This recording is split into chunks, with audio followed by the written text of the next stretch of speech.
Hi everybody, this is Joshua Kirk back with you, boys and girls on YouTube, and now it's time for episode 53 of Album of the Day, and I just came back from a long trip to Florida, and you know, had a great time. The Orioles were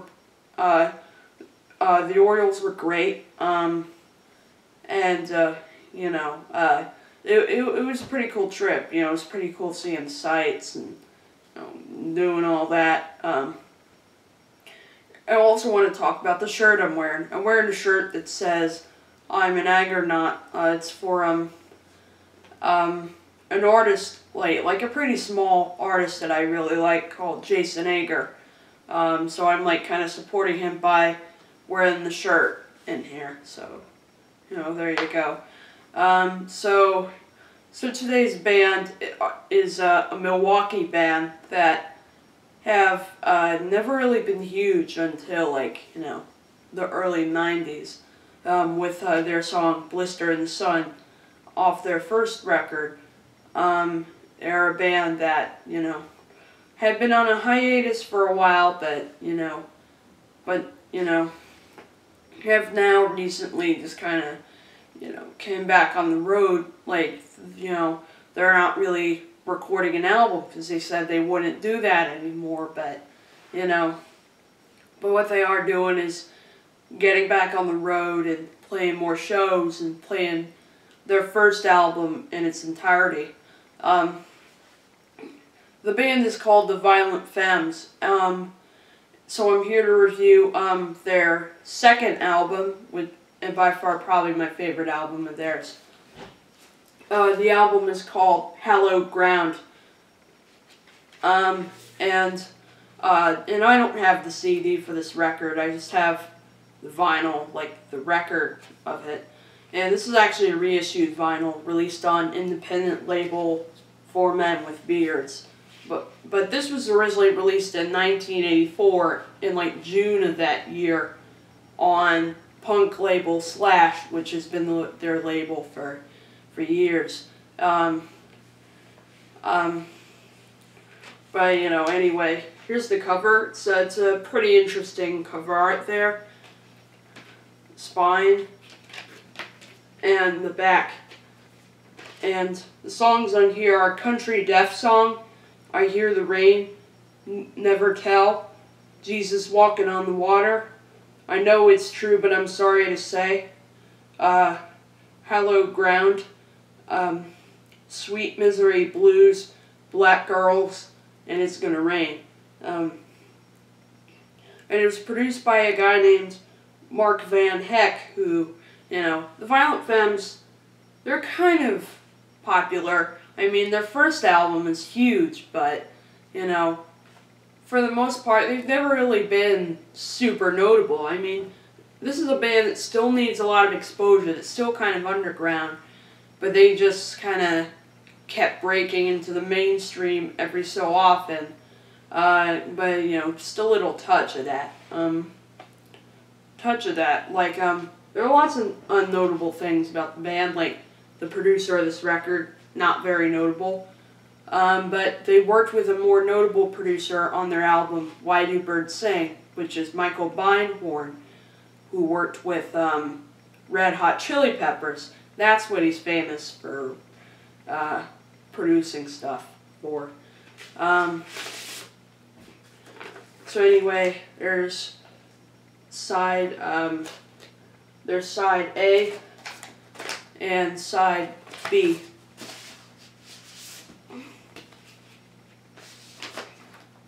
Alright. So that's my vinyl copy of Hallowed Ground. So the first track on this album is Country Deaf Song. And this is a song that definitely, you know, it sounds like the Violent Femmes, for sure. Like, it has that trademark acoustic bass guitar sound coming from Brian Ritchie in there, along with Gordon Gano playing some acoustic guitar, and Victor De Lorenzo, who used to play drums with the band, playing sort of this kind of snare drum and transphone work that we're pretty much all familiar with from the Violent Femmes based on their first record. So they play rock music, but just, you know, they play it a little differently than most people do. You know, everybody's doing electric bass now, but the Violent Femmes preferred acoustic bass guitar, so they used that. Although they have used electric bass on some of their songs. And they use just a snare drum and transphone and like 2 brushes for most of their drums. Although sometimes they'll use a full drum kit. Like, you know, on a fair amount of their recordings, you'll hear an actual drum set, but, you know, on most of the tracks you'll hear a snare drum, transphone, and maybe a cymbal in there. And then there's also the use of a banjo that appears on this song, too. Country Deaf song. What really makes the song stand out above the rest is the lyrics. Gordon Gano, the lead singer of the band, wrote it in the 10th grade study hall, and it was inspired by a story that he read where it was a long time ago where an old man intentionally threw his daughter into a well. So that's kind of what inspired the lyrics of the song. And then also, like, so it's like a pretty intense tale. Like, the man's like taking the daughter outside and then pushing her in that well. And then eventually, at the end of the story, you hear Gordon Gano talking about how he hung in the barn, which was pretty much the old man, like, pretty much committing his own suicide, pretty much. So it's like darker lyrics than the first record, and also like more religious lyrical content than that first record. Like, you know, I love that first record for sure. A lot of great ones on that one, like Gone Daddy Gone, Kiss Off, Add It Up, Blister in the Sun, of course, and also and then there's also great tracks on it, like Give Me the Car and Prove My Love. You know, just a lot of classics on that album, and Ugly too. Yeah. Track number 2 is called I Hear, but, you know, I'm just really partial to Hallowed Ground, so that's why I consider it my favorite record by the band. The second track is a short little ditty called I Hear the Rain, which, you know, was a pretty simple, like, kind of acoustic song that's driven, that has this pretty, you know, that has this pretty, you know, good rhythm coming from the tropical kind of feel of the marimba. There's like Brian Ritchie playing a marimba that has this rhythm that it just, you know, sounds so beautiful in there on that simple acoustic track by the band. And you know, and some pretty simply done lyrics for it. So it's more kind of like a short little track that kind of ties everything together on there. But, you know, the stronger track would definitely have to be the third song on the record, Never Tell. It's like a 7-minute epic. It's like probably the Violent Femmes' longest recording. I mean, what sets this record apart from other albums of theirs is the songs are longer on here than most Violent Femmes records. I know that their follow-up to this, The Blind Leading the Naked, had shorter tracks on there, most of them being 2 minutes. And then their album 3 was like another incredibly short record by the band, as about half of that record is just kind of a minute and it was over.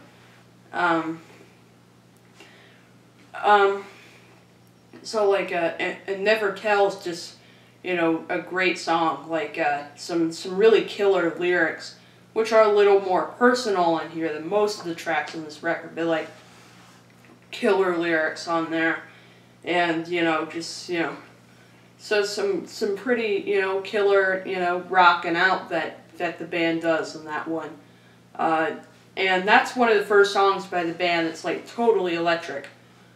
And then there's also there's one point in the song where everything drops out, and you get to listen to nothing more than Brian Ritchie's electric bass on there. But then Gordon Gano says at one point, then the lights will go out and I will cut you up. And so at one point Gordon says that, and they kind of, the band gets a little dramatic with their instruments and makes some weird random noise with it after Gordon says that line. And then of course it builds back up to the amazing jam that the band breaks out into, and then there's some cool little improvisation at the end by them too.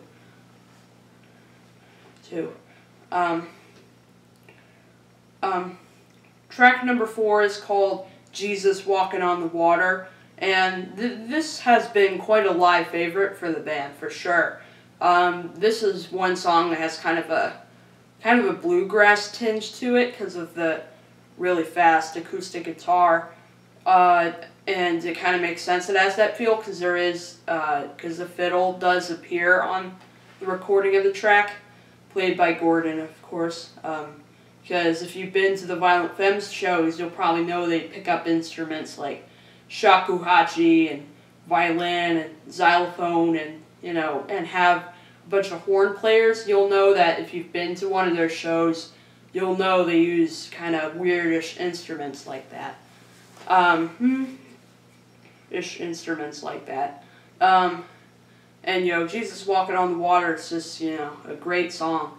You can see why it's such a fan favorite, because it's the kind of one where you listen to it and you just want to sing along with it, because it's such a fun song with such a great hook to it. And yeah, and it's definitely quite a religious song lyrically, and just a fun one for sure. And the song also contains the use of an auto harp, as well as Cynthia Gano Lewis and Peter Ballesteri providing some high and low background vocals to it, as well as the use of an auto harp. So there's tons of weirdish instruments going on this record. That's kind of so oddball in my opinion, but just works so well in there. Track number 5 is called I Know It's True But I'm Sorry to Say, and this is more kind of sadder, kind of, the song's this one's more of a downer, and it's pretty stripped down, and it's beautifully done musically too, with Gano doing this simple little riff along with Victor De Lorenzo doing simple little stick playing, and then Brian Ritchie also provides a light little bass riff, as well as some beautiful Celeste on there too, along with Mark Van Heck providing this organ that just kind of feels right at home on there, and and the song definitely has a certain sort of teen angst that you find in a lot of the Femmes' earlier work. Their later stuff is pretty good too, but I just think their older stuff is better because it has more of the angst and the more the strength that some of the later LPs maybe lacked a little. But they've never put out a fully catastrophically disappointing album. They've never done that. They've always put out something decent, and that's really all that matters. Doesn't have to blow your mind, just has to be decent. That's all that really matters, in my opinion. In my book. Then there's the title track, Hallowed Ground, and it has Gano doing this little dialogue and, you know, kind of reading out kind of this kind of poem from the Bible, pretty much, to start out the song, and then the song starts.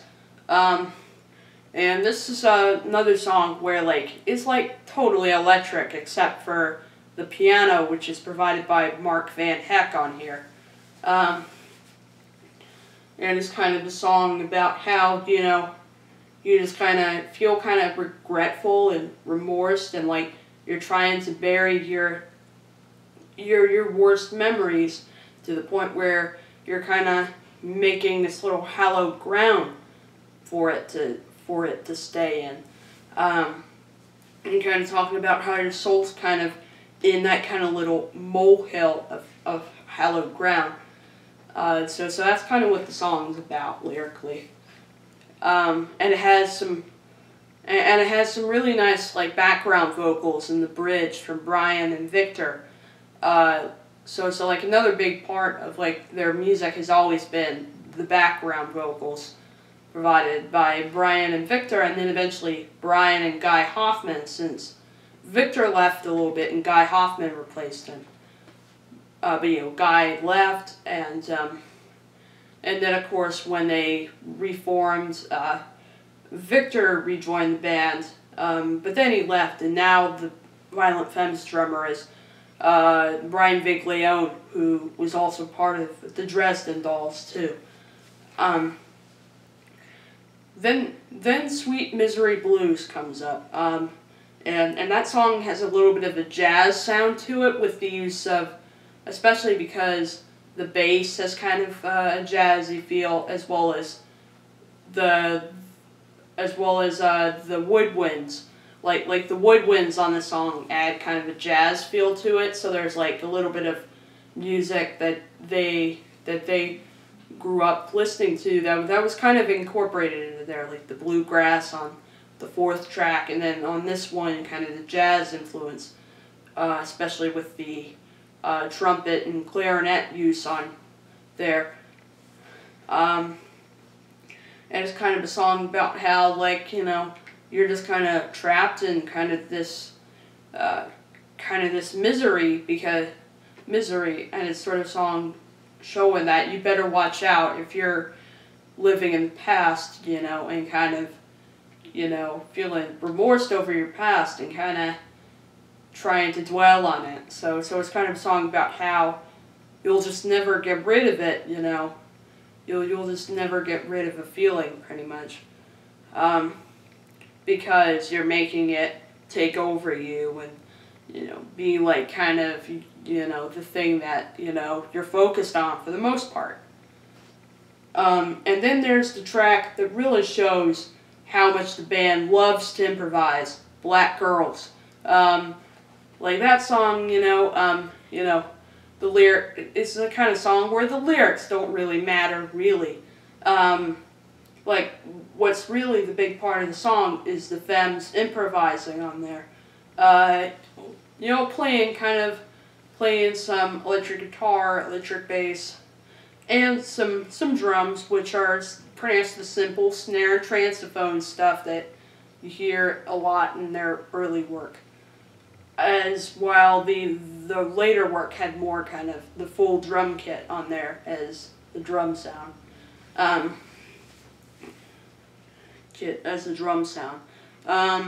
then, like, you know, there's like a ton of like saxophones in there, and like, you know, it's the kind of song where everyone gets to go crazy. I mean, if you're expecting it to sound pristine, the Femmes probably aren't your thing. But, you know, of course, I love how they just kind of all jump, them and along with the additional musicians, is kind of, everybody kind of, you know, it's like a little kiddie pool where, like, everybody jumps in on the fun, pretty much. And, you know, just kind of goes crazy. Like, you know, there's tons of, you know, saxophone solos, and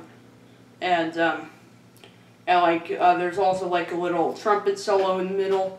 And then there's another solo, which is for, like there's also the use of a Jew's harp. Like, there's a jaw harp solo on there provided by Brian Ritchie, since, you know, jaw harp's one weirdish instrument the Femmes have used quite a bit in their music, like most notably on this track. And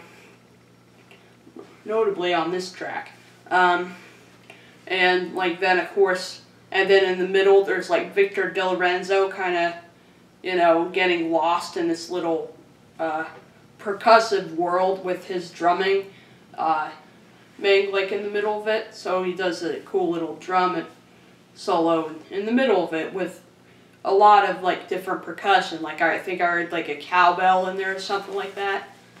And then it comes back to, you know, the vocals and lyrics, and the song finishes off. And, you know, it's just, you know, a cool song because, like, it shows how the band isn't afraid to do long jams and keep the listener kind of engaged in it, pretty much. And then it closes with It's Gonna Rain, which brings out some of the bluegrass influence again. And, you know, it's kind of, you know, a song like where, you know, like it sounds, you know, kind of cliched, but, you know, it's kind of, once you hear how religious it's referring to lyrically, you realize that, you know, it's nothing too cliched or anything like that. And it's just a fun song. It's the one song that you definitely want to just jump in and, you know, sing along with it, that's for sure. So overall, you know, the record, you know, definitely, it engages you throughout. Like, it's like it's got kind of a bunch of weird, like, thrift shop instruments that occur on there, which certainly was not occurring in a lot of music you heard in the 80s. I mean, a lot of 80s music today sounds dated, and kind of inconsistent, but the Violent Femmes, however, were one band that emerged in that era that were refreshing because they didn't even sound like the 80s. In fact, this record sounds much better now than it did then. And Tom Waits' records that he put out in the 80s were another refreshing kind of catalog because they don't sound dated today. Like, Swordfish Trombones is like one of the most refreshing records that emerged from him in that era because, you know, he avoided the big production and replaced it. He avoided the big production and instead did something entirely different. And that's kind of where the Femmes come from, too, with their first album and the one I just reviewed today, Hallowed Ground. So that's my review of Hallowed Ground. I'll see you for episode 54.